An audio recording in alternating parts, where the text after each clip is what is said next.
সুপ্রিয় পঞ্চম শ্রেণীর শিক্ষার্থীবৃন্দ, আসসালামু আলাইকুম। আশা করি সবাই ভালো আছেন, সুস্থ আছেন এবং নিরাপদে আছেন। বনশ্রী ন্যাশনাল আইডিয়াল স্কুল কর্তৃক আয়োজিত বিএনআইএস হোম স্কুলে আপনাদের স্বাগত জানাচ্ছি। আমি মোহাম্মদ সুলাইমান হোসেন। সুপ্রিয় শিক্ষার্থীবৃন্দ, আজ আমি আপনাদের সাথে যে বিষয়টা নিয়ে আলোচনা করব সেটা হলো পঞ্চম শ্রেণীর বাংলা, এবং আজকে আমাদের আলোচ্য বিষয় হলো পাঠ্য বই বহির্ভূত অনুচ্ছেদের প্রশ্ন উত্তর। সুপ্রিয় শিক্ষার্থীবৃন্দ, আপনারা জানেন যে আমরা আমাদের বার্ষিক পরীক্ষা সিলেবাস অনুসরণ করে আমাদের অনলাইন কার্যক্রম শুরু করেছি।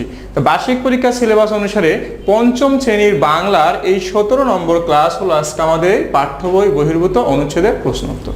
তো সুপ্রিয় শিক্ষার্থীবৃন্দ, আমি আপনাদেরকে একটু বলি, এই যে পাঠ্য বই বহির্ভূত কথা, এই পাঠ্য বই মানে কি? আমাদের যে বোর্ড কর্তৃক যে বইগুলো আছে এই বইটাই হলো আমাদের কি পাঠ্য বই। আর এই বইয়ের বহির্ভূত, এই বইয়ের বাইরে থেকে আমরা আজকে আপনাদেরকে এই অনুচ্ছেদটা দিয়েছি এবং এখান থেকে কিছু প্রশ্ন দিয়েছি।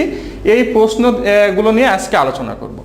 তো সুপ্রিয় শিক্ষার্থীবৃন্দ, দেখেন এই পাঠ্য বই থেকে দেওয়া থাকে যে অনুচ্ছেদটা, সেটার উত্তর লিখতে হয় 1 আর 2, এবং পাঠ্য বই বহির্ভূত যেটা দেওয়া থাকে সেটার উত্তর থাকে 3 নম্বর এবং 4 নম্বরে। আপনাদের বোর্ডে কিংবা পরীক্ষায় অনুরূপ যেভাবে আসে ঠিক সেভাবেই আমি এখানে এটা সাজিয়েছি। তো দেখেন এখানে লিখছি যে নিচের অনুচ্ছেদটি পড়ে 3 ও 4 নম্বর ক্রমিকের প্রশ্নগুলোর উত্তর দাও। 3 নম্বর হলো এই শব্দার্থটা এবং 4 নম্বর আছে এখানে এই প্রশ্নগুলো। তো দেখেন এখানে আপনার এটা উত্তর করতে হলে প্রথমেই আপনাদেরকে এই অনুচ্ছেদটা ভালোভাবে পড়তে হবে এবং বুঝতে হবে, এবং এটা বুঝে এর যে মূল কথাটা এবং এই অনুচ্ছেদের ভিতরে কি বিষয়ে এবং কোন বিষয়ে বলা হয়েছে এবং কোন দিকটাকে এখানে তুলে নিয়ে আসা হয়েছে, এটা নিয়ে এটা আগে আপনাদের বুঝতে হবে। তারপরে আপনারা কি করবেন, এই প্রশ্নের উত্তরগুলো আপনারা দিতে পারবেন। এই জন্য এটা খুব ভালোভাবে আগে কি করতে হবে, পড়তে হবে। তো দেখেন আমি এখানে এখন পড়ি যে স্বাধীনতা দিবস আমাদের অন্যতম জাতীয় দিবস। অসংখ্য মানুষের আত্মত্যাগের মাধ্যমে আমরা পেয়েছি আমাদের এই স্বাধীনতা। তাই এই দিনটি জাতির জন্য ইতিহাসে একটি মর্যাদাপূর্ণ দিন। দিবসটি উপলক্ষে প্রতি বছর সরকারি ও বেসরকারি বিভিন্ন প্রতিষ্ঠান বিভিন্ন অনুষ্ঠানের আয়োজন করে। কুচকাওয়াজ, আলোচনা সভা, শোভাযাত্রা, সাংস্কৃতিক অনুষ্ঠান ইত্যাদির মধ্য দিয়ে সাড়ম্বরে পালিত হয় দিনটি। সর্বস্তরের জনগণ জাতীয় স্মৃতিসৌধে গিয়ে শহীদ মুক্তিযোদ্ধাদের স্মৃতির উদ্দেশ্যে ফুল দিয়ে শ্রদ্ধা জানায়। সরকারি ও বেসরকারি প্রতিষ্ঠানে ওড়ানো হয় জাতীয় পতাকা। টেলিভিশন ও বেতারে স্বাধীনতা দিবসকে নিয়ে নানা অনুষ্ঠান পরিবেশন করা হয়। তো সুপ্রিয় শিক্ষার্থীবৃন্দ, এই অনুচ্ছেদটা পড়ার পর যে আমরা বুঝতে পারলাম এখানে আমাদের স্বাধীনতা দিবস, আমাদের বাংলাদেশের যে একটা স্বাধীনতা দিবস আছে 26শে মার্চ, এই 26শে মার্চের গুরুত্ব নিয়ে এখানে কিন্তু আলোচনা করা হয়েছে, এবং এই দিনটি কিভাবে পালন করা হয়, এই দিবসটি কিভাবে উদযাপন করা হয়, কোন কোন অনুষ্ঠানের মাধ্যমে করা হয় এবং সেখানে কি কি কর্মকাণ্ড থাকে, এটাই কিন্তু এই অনুচ্ছেদটার মাধ্যমে ফুটিয়ে তোলা হয়েছে। তা দেখেন এখানে 3 নম্বরে দিচ্ছি যে নিচে কয়েকটি শব্দ ও শব্দার্থ দেওয়া হলো। উপযুক্ত শব্দটি বাছাই করে নিচের বাক্যগুলোর শূন্যস্থান পূরণ করে উত্তরপত্রে লিখো। সুপ্রিয় শিক্ষার্থীবৃন্দ, দেখেন এখানে বলেছে উপযুক্ত শব্দটি, তাহলে অবশ্যই আপনার শব্দার্থ লেখার কথা বলে নাই। এখানে যেহেতু আপনার শব্দটি বলেছে সেহেতু আমরা কি করব, এই যে শূন্যস্থান আছে শূন্যস্থানে অবশ্যই কি করব, শব্দটি লিখব। আর এই শব্দের অর্থটা এই জন্যই দেওয়া যে অনেক সময় আমরা বুঝতে পারি না এখানে কি হবে, তো শব্দের অর্থটা দেওয়া থাকলে আমরা খুব সহজে এটা বুঝতে পারি যে এখানে কোন শব্দটা বসবে। তো এখানে দেখেন দেওয়া আছে, এই পাশে শব্দ দেওয়া আছে এবং ডান পাশে কি দেওয়া আছে, শব্দার্থ। শব্দ দেখেন স্বাধীন শব্দের অর্থ দেওয়া আছে মুক্ত, দিবস শব্দের অর্থ দেওয়া আছে দিন, অন্যতম শব্দের অর্থ দেওয়া আছে অনেকের মধ্যে একটি, অসংখ্য শব্দের অর্থ হলো সংখ্যায় গণনা করা যায় না এমন, সাড়ম্বরে শব্দের অর্থ হলো আপনার জাঁকজমকপূর্ণভাবে, মর্যাদা শব্দের অর্থ হলো গৌরব। তারপর আছে শ্রদ্ধা শব্দের অর্থ হলো কি, সম্মান। এখন দেখেন এখানে ক নম্বর যে শব্দটা দেওয়া আছে শহীদ ড্যাশ 21শে ফেব্রুয়ারি, তাহলে আমরা কি শহীদ, এখানে স্বাধীন শব্দ অর্থ মুক্ত, তাহলে হয় না যে শহীদ মুক্ত 21শে ফেব্রুয়ারি, না এটা হয় না। তাহলে দেখেন দিবস অর্থ দিন, তাহলে শহীদ দিবস, হ্যাঁ শহীদ দিবস 21শে ফেব্রুয়ারি, আমরা জানি যে 21শে ফেব্রুয়ারি হলো আমাদের শহীদ দিবস, তাহলে আমরা এখানে কি লিখব, দিবস লিখব।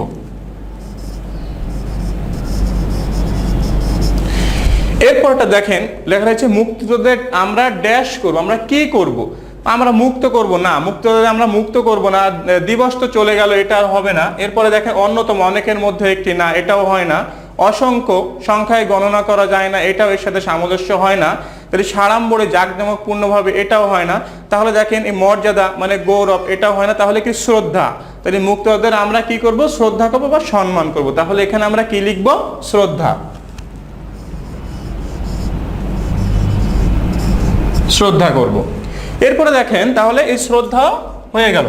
এরপরে আছে যুদ্ধে ড্যাশ মানুষ নিহত হয়েছে। তাহলে যুদ্ধে কি হয়েছে, অসংখ্য মানুষ, মানে সংখ্যায় গণনা করা যায় না, ওই সময় যুদ্ধে এত মানুষ নিহত হয়েছিল যেটা সংখ্যায় গণনা করা যায় না, আনুমানিক ধরা হয়।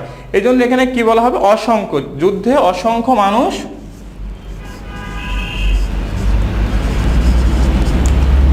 যুদ্ধে অসংখ্য মানুষ নিহত হয়েছে। এরপরে দেখেন বাংলাদেশ ড্যাশ দেশ। তাই বাংলাদেশ কি দেশ, স্বাধীন দেশ। অবশ্যই বাংলাদেশ কি দেশ, স্বাধীন দেশ। তাহলে আমরা এখানে কি লিখব, বাংলাদেশ স্বাধীন দেশ, স্বাধীন দেশ। এরপরে দেখেন আছে বীর শিশুদের ড্যাশ সবার উপরে। তাহলে বীর শিশুদের কি, এখানে আছে অন্যতম, বীর শিশুদের অন্যতম সবার উপরে হয় না, তাহলে এখানে আছে সাড়ম্বরে না, হয় না, তাহলে কি লিখবো, মর্যাদা, বীর শিশুদের মর্যাদা সবার উপরে,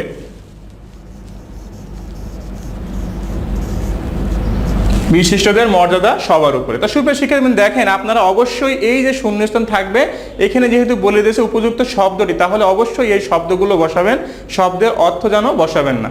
তাহলে এটা হল। এরপরে দেখেন 4 নম্বরে আপনাদের যেটা থাকবে সেটা হলো কি, নিচে প্রশ্নগুলোর উত্তর লেখো। আপনাদের 4 নম্বরে এরকম 3টা প্রশ্ন দেওয়া থাকবে, এই প্রশ্নগুলোর উত্তর আমাদের কি করতে হয়, লিখতে হয়। তাহলে যেহেতু আমরা এখানে স্বাধীনতা দিবস উপলক্ষে পড়ছি, এখানে প্রশ্নটা ক নম্বর দেখেন, স্বাধীনতা দিবস কবে, এই দিবসটি সম্পর্কে 4টি বাক্য লেখো।